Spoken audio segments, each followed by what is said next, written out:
Hi everyone, it's me again. I'm going to start a new series or season, however you want to call it. It's talk about racing, car racing, not any other kinds of racing, but four-wheel car racing. I don't even know where to start, to be honest. I've been doing this since I was 7.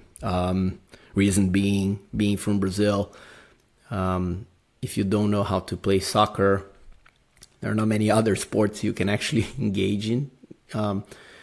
That's pretty much it. Generally speaking, I'm not good with any sports that involve a ball, catching, throwing, kicking. Doesn't matter. I'm just bad at it. So racing is really the passion, right, amongst everything else that I do. And if you guys have been listening, I do quite a lot of stuff. But racing has a special place in my heart and my calendar. So I don't even know where to start. I've been thinking, a lot about it. The other episodes we talked about mountaineering, we talked about scuba diving, mountain biking. I'll have skydiving coming up, some other, and skiing, of course, with some adventures and ski mountaineering. But racing is special. So I do plan on, this is just the very first one. I do plan on dedicating, 2 or 3 podcasts, just talk about different kinds of racing. If you want to get started, some of the options, I'm trying to clarify some of the myths that exist, especially in the US, about, real racing. I may get some complaints about things I'm going to say, especially involving NASCAR, which clearly I'm not a fan of. But, it is just my opinion. So what I will talk about, and we can start now, is, so let's say you like to drive, right? And you like cars, and you say, I think I can be a race car driver. Everybody that I talk to, pretty much, to be honest, think that they can be a race car driver. They don't understand how physically demanding it is. And it is extremely demanding. They don't understand the skills, right? They just think, well, I'm a good driver, or I drive fast on the highway. And that's it, right? Those are the requirements. So first of all is, if you ever see me driving anywhere, highway or in town, you're probably going to complain, or you're just going to pass me, because I am kind of the average, speed, I'm boring. And not because my car doesn't let me do it. On the contrary, it's just because it took me a while, to be honest, right? It wasn't like that. I'm 49, so got to learn a few things along the way. But highways and any other place other than a racetrack is not a place for you to race, right? Straight lines, don't count, right? If you're a good straight line race car driver, it doesn't mean anything, right? It means you can step on the throttle. So race car driving should be done on racetracks, period, right? If you want to prove your abilities, and if you're really good, do it on a racetrack, not any place else. So that's the first one. Now, that being said, right, not everybody knows even how to get access to a racetrack. So how do you start? There are 2 ways, and I'll dive into those specifically in separate podcasts, because there's a ton. I could talk about this for hours, although, my podcasts last for about 15 to, maybe 20 minutes tops. So I like to keep it short. But you can think of 2 ways. One is you can go to racing schools, or you can do some track days, right? They're different things, but this pretty much involves some sort of instruction and bigger cars. Maybe you take your own car to a track day. So there are options out there.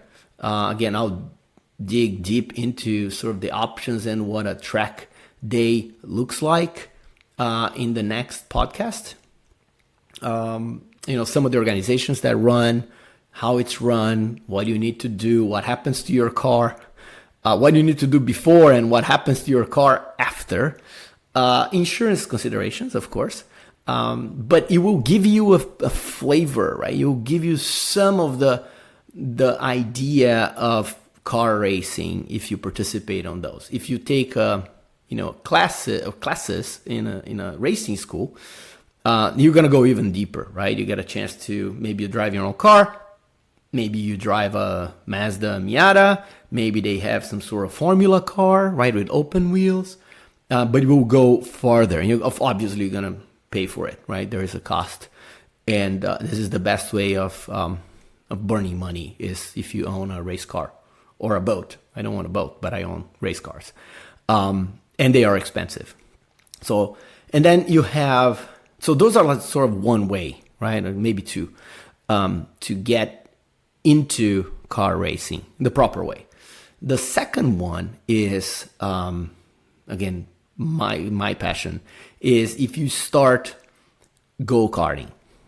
And again, I need to clarify this, and we'll talk more about it in the next podcast in detail. What is go-karting? But I've been living in the US for 23 years. Still, when I say go-karting, most people think of, the indoor karts. Now they're mostly electric, like RPM.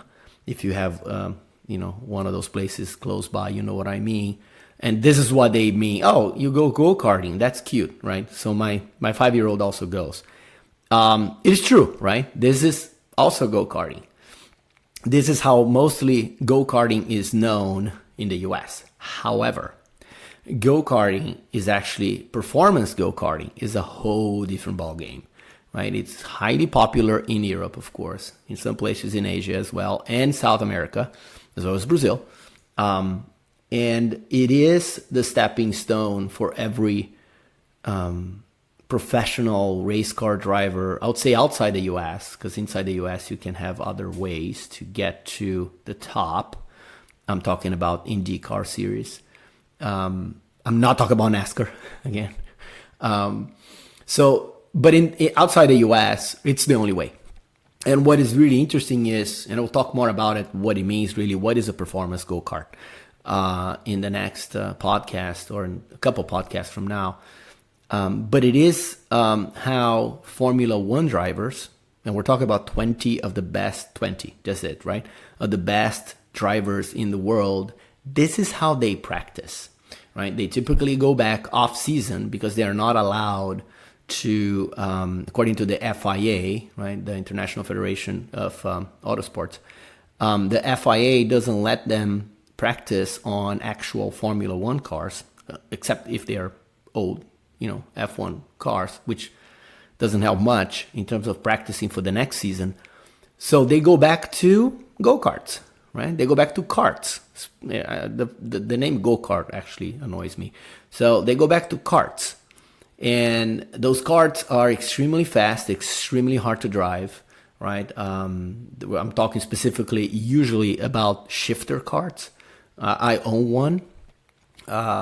Again, I'll talk more about it in the other podcast. And they are difficult to drive, trust me. They put a lot of downforce on your body. It requires 110% concentration. It's physically demanding, it's mentally demanding, and it's the closest, and it's not me saying, these are, Formula One or former Formula One drivers who say that this is the closest to, a shifter kart is the closest to driving an F1, right? Which is the top of the top in terms of car racing. So this is the other option, as costly as, or even costlier than racing schools, but this is how you could also start, and this will be my recommendation, right? Not starting from a shifter kart because it won't work, but it's starting with a performance kart and then growing and participating in some championships. This is the other path that I would recommend if you're interested in car racing. You're gonna gain skills there that are just applicable, in every other car that you drive, anything with four wheels. So I will cover those two in the next podcasts. Again, the track days is going to be the next one. I'm gonna touch a little bit on racing schools as well. And then the other one is going to be fully dedicated to sort of this entry level to more advanced kart racing and how that prepares you to drive seriously anything. And I've driven from Indy cars to, big stock cars to old BMWs, 1986 M3s to, Formula 3s and Formula 4s, and how does that relate to driving a kart and the skills that you build in terms of becoming a race car driver. So, and I may invite not one, but several people that I plan on interviewing with different experiences about it, because again, it's very close to my heart, something I do, and I still compete on a yearly basis.